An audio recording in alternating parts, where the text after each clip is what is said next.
গত মাসে ইরানের রাজধানী তেহরানে দূর নিয়ন্ত্রক বোমার আঘাতে মারা যান হামাস প্রধান ইসমাইল হানিয়া।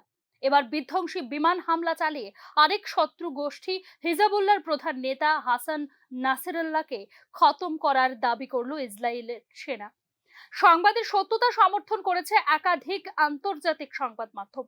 সূত্রের খবর, নাসেরাল্লাহকে খতম করার জন্য লেবাননে নিউ অর্ডার নামে অভিযান শুরু করে ইসরায়েল। ইসরায়েলি বাহিনী আইডিএফ সূত্রে খবর, গত কয়েক মাস ধরেই নাসেরাল্লাহর গতিবিধির উপর নজরদারি চালানো হচ্ছিল। নাসেরাল্লাহ প্রতি মুহূর্তে তার ঠিকানা বদলাচ্ছিলেন, কিন্তু শেষ রক্ষা হয়নি। রাজধানীর বেইরুটের দক্ষিণে দহিয়ার একটি বহুতলের নিচে বাড়ানো ব্যাংকারে আশ্রয় নিয়েছিলেন নাসেরাল্লাহ। মাটির কয়েক ফুট নিচে থাকা সেই ব্যাংকারকে চিহ্নিত করে আইডিএফ। তারপর সেই বহুতলের উপর একের পর এক বোমা বর্ষণ করে তারা। কয়েক মিনিটে 85টি 1 টনের বোমা ফেলা হয় ওই বহুতল লক্ষ্য করে।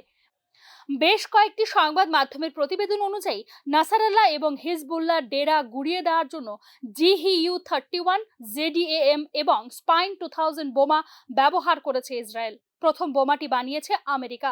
প্যালেস্টাইনে হামাসের বিরুদ্ধে লড়াই করার জন্য ইসরায়েলকে এই বোমা সরবরাহ করে আমেরিকা।